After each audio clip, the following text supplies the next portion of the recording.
Bonjour et bienvenue sur le plateau des émissions de l'orientation. Je suis Léa, chargée d'orientation, et aujourd'hui nous allons parler de 3 licences.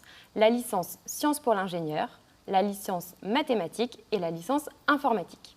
Pour cela, j'ai le plaisir d'accueillir Frédéric Bouchara, directeur des études de la licence Sciences pour l'ingénieur, Annalisa Panatti, responsable pédagogique des premières années de licence mathématiques, et Valérie Gillot, directrice des études de la licence informatique. Bonjour, bienvenue sur le plateau. Bonjour. Alors, pour débuter nos échanges, je vous propose de répondre aux lycéens qui s'interrogent. Ai-je le bon profil pour intégrer une de vos licences? Est-ce que ces études vont me correspondre? Valérie, y a-t-il un profil idéal pour réussir dans vos licences? Alors oui, il y a un profil idéal.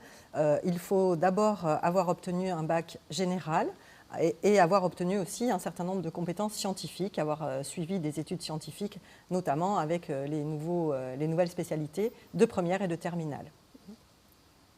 Est-ce que vous souhaitez peut-être compléter sur le profil attendu d'un étudiant? Oui, puis on demande certaines capacités de travail.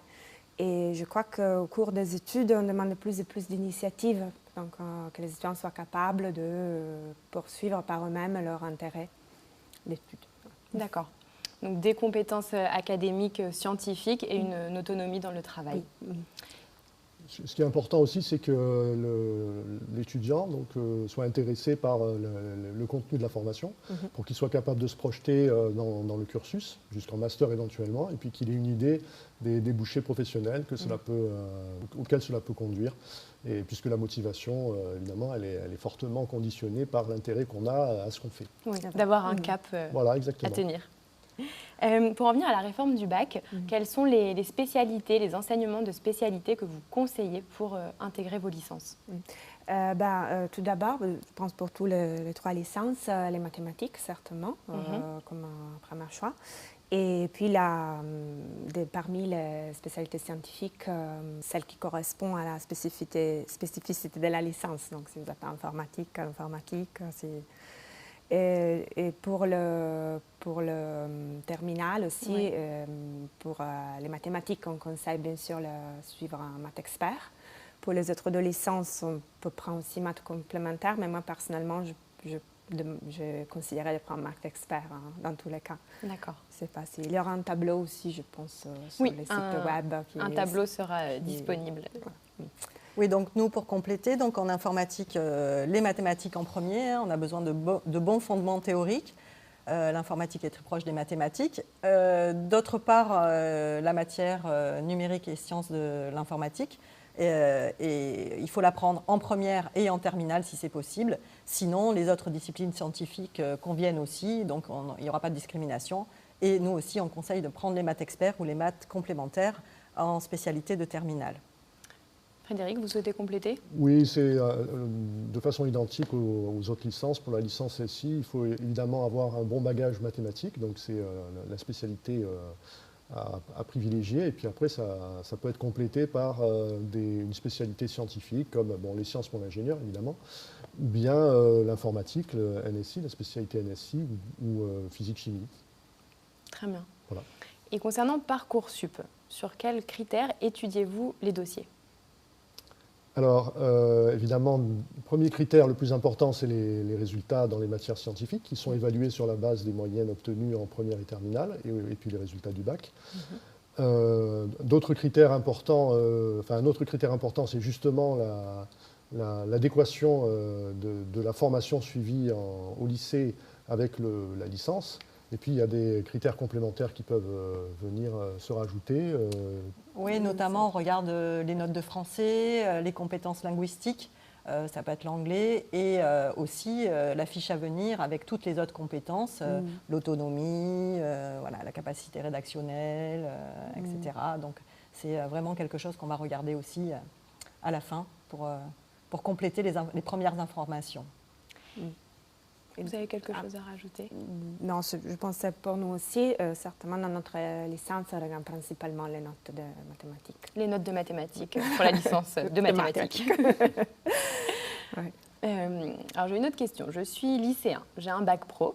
est-ce que je peux intégrer et réussir dans une de vos licences? Valérie, je vous adresse la question. Alors, les bacs pro peuvent intégrer nos licences. La problématique, c'est que la filière qu'ils ont suivie, les compétences qu'ils ont acquises ne sont pas en adéquation du tout avec les compétences qu'on va leur demander.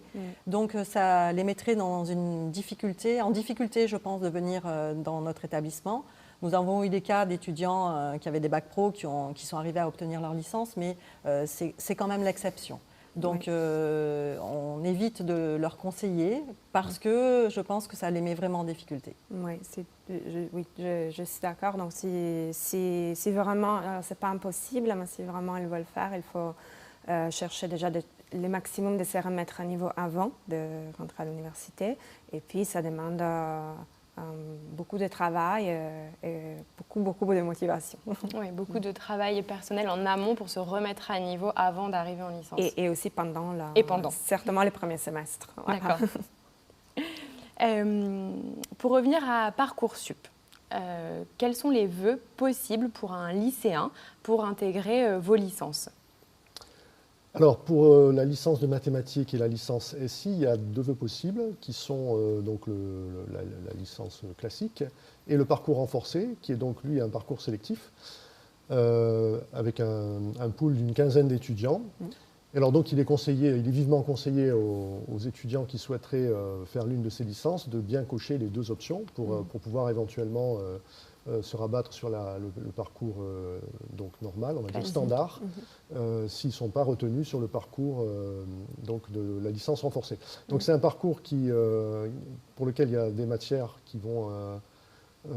pour lesquelles il y a plus d'enseignement. Il y a environ une 30aine d'heures en plus par semestre, et c'est destiné à former ces étudiants pour intégrer une école d'ingénieurs, et en priorité l'école d'ingénieurs de l'université, CITEC.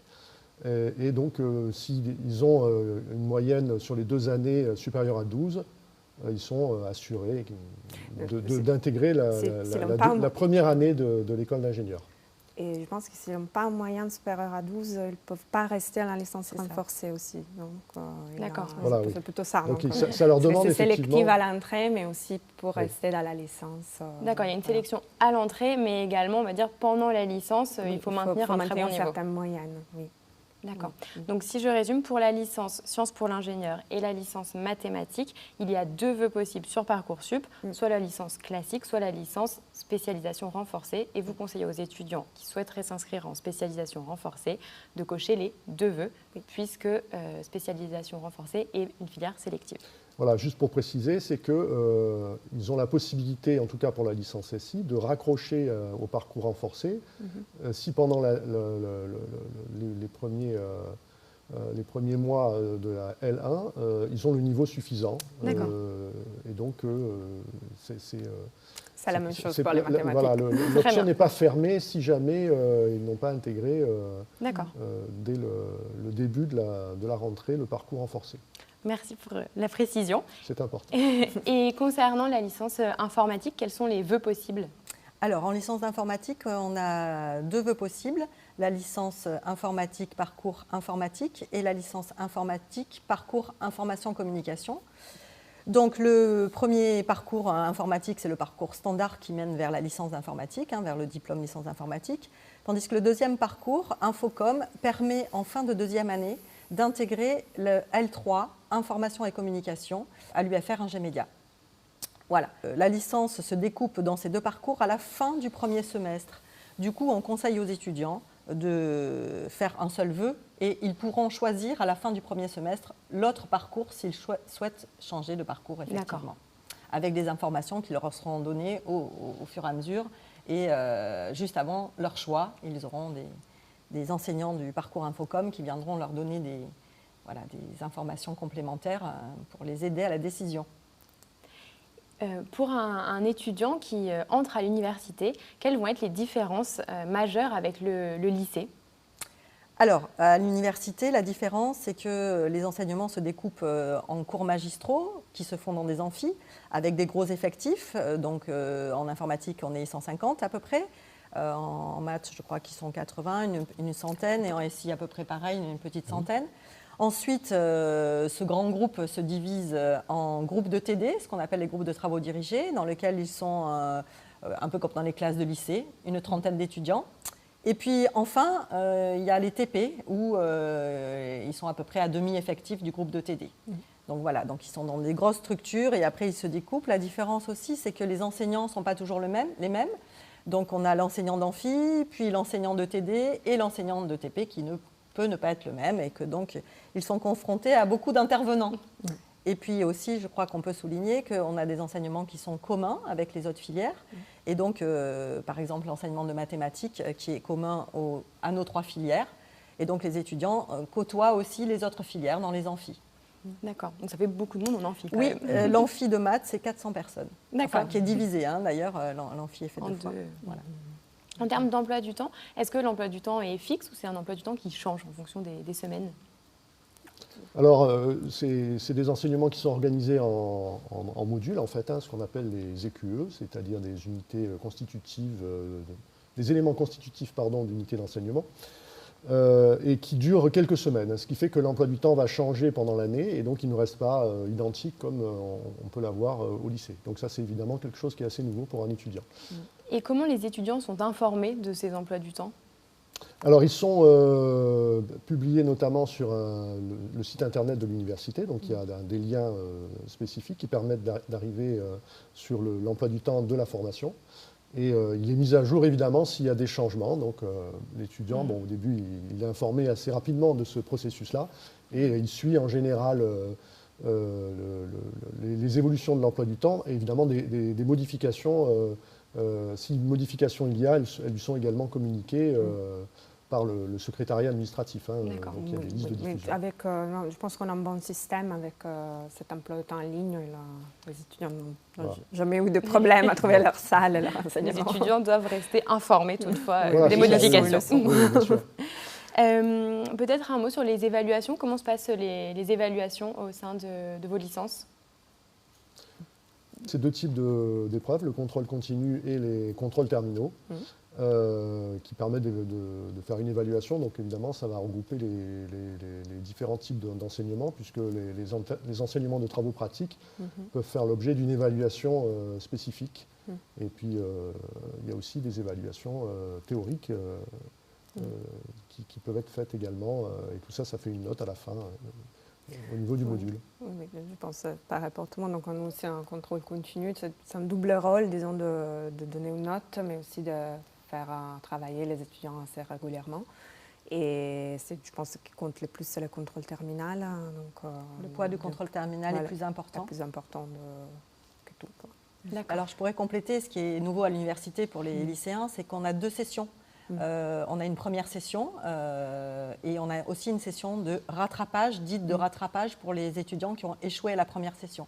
Donc ça, c'est vraiment une nouveauté. Cependant, on ne repasse pas tout à la 2e session. Souvent, on repasse que les contrôles terminaux, d'ailleurs c'est souvent le cas, et pas les contrôles continus ni les TP. Donc voilà, ils ont quand même une 2e chance. Il y a cette 2e chance qui est importante de souligner quand même, parce qu'ils ne l'ont pas au lycée. Concernant les débouchés, avec une de vos licences, peut-on trouver un emploi? Donc, avec une licence, on peut toujours faire les concours de la fonction publique qui demandent un bac+3. Mais je dirais plutôt que le parcours naturel, c'est de continuer sur un master. Dans nos masters, pour les mathématiques, on a un parcours qui vise les CAPES, le master MIF. Et puis, si par contre, on veut l'agrégation ou pour tout le reste, on va dire, on a un master plus généraliste avec lequel après on peut déboucher sur la recherche, l'agrégation, je mentionnais tout à l'heure, et puis tous les emplois qui demandent des mathématiques, travailler dans les assurances, dans les banques, et tout ce qui demande des mathématiques dans le monde moderne s'utilise de plus en plus. D'accord. Donc ça, c'est plus après un master. Plus après un master, oui. Peut-être, c'est aussi possible, comme on disait tout à l'heure, pour la licence renforcée d'intégrer après des écoles d'ingénieurs. Oui. Mais certainement, oui, c'est plutôt dans la continuation des études. D'accord. Et concernant la licence informatique? Donc en licence d'informatique, la poursuite d'études la plus logique, c'est le master d'informatique qui est à l'Université de Toulon, qui est le master développement et ingénierie des données. Ensuite, évidemment, comme tous les autres étudiants de licence, ils peuvent essayer d'intégrer une école d'ingénieur ou aller faire un master ailleurs sur le territoire. Depuis peu, il y a un CAPES d'informatique qui a été créé et donc ils peuvent aller intégrer un master MEF qui prépare à ce CAPES-là. Voilà. Et concernant la licence Sciences pour l'ingénieur? Alors pour la licence Sciences pour l'ingénieur, il y a les mêmes possibilités, c'est-à-dire qu'il y a un master à l'Université de Toulon, donc en fac des sciences, qui est le master ingénierie des systèmes complexes, qui est la suite naturelle de la licence. Comme on l'a vu, ils peuvent aussi intégrer, s'ils ont des résultats qui sont évidemment suffisants, l'école d'ingénieur. Et puis il y a une possibilité, c'est-à-dire que s'ils n'ont pas envie de partir sur des études longues et d'intégrer un master, à partir de la licence 2, ils peuvent bifurquer à la fin de la licence 2, donc ils peuvent bifurquer sur une licence 3 professionnelle, comme notamment la licence 3 Pro Réseau à l'université, qui leur permet après d'intégrer le marché du travail avec un diplôme qui est adapté justement à cette possibilité-là. D'accord. Donc il y a aussi une option de licence Voilà. professionnelle. C'est ça, qui permet de s'arrêter plus tôt. Est-ce que vous avez peut-être quelque chose à rajouter sur les débouchés possibles après un master? Non. Tout dit. Ok. Alors oui, c'est-à-dire au niveau des métiers, vous voulez dire? Oui, peut-être plus orienté. Alors pour ce qui est de la licence SI, donc c'est une licence qui va former sur tous les métiers liés à l'électronique, à l'informatique embarquée, ce genre de choses. Donc, alors il y a évidemment des grands secteurs qui sont demandeurs de ces compétences-là, l'aéronautique, le domaine naval, les télécoms. Mais comme il y a émergence actuellement dans la société de plus en plus d'objets connectés, donc ça crée un nouveau marché et il y a effectivement un marché de l'emploi qui se développe sur ces compétences-là. Donc voilà, c'est en développement. Donc c'est un choix, à mon avis, stratégique. Merci. Avant de clôturer cette émission, Valérie, aurez-vous un mot pour les lycéens qui nous regardent? Oui, donc d'abord, on leur souhaite de venir à l'Université de Toulon, de venir nous rencontrer et surtout, on est prêt à les accueillir dans notre nouveau bâtiment qui a été rénové récemment. Pour les accueillir avec de nouvelles salles de TP haute technologie, de très belles salles de TP, et notamment, alors, en parlant des étudiants et des études, il y a la pré-étude, il y a le soir, entre midi et 2, et toutes les activités extracurriculaires. Et donc, nous avons dans ce nouveau bâtiment un foyer qui pourra les accueillir, où ils pourront partager entre eux des activités agréables et notamment sur le campus aussi d'autres activités sportives, culturelles. Enfin, donc le campus et l'établissement proposent beaucoup de choses pour la vie étudiante en général. Et oui, les apprentissages ne se limitent pas aux salles de cours. C'est ça. Merci pour ces échanges. Merci. Si vous souhaitez en savoir plus sur l'université, nos formations ou la vie étudiante, n'hésitez pas à consulter le site de la JPO, Journée Portes Ouvertes. Toutes les vidéos sur les autres formations de l'université y sont également disponibles. Merci à vous d'avoir suivi cette émission. À bientôt.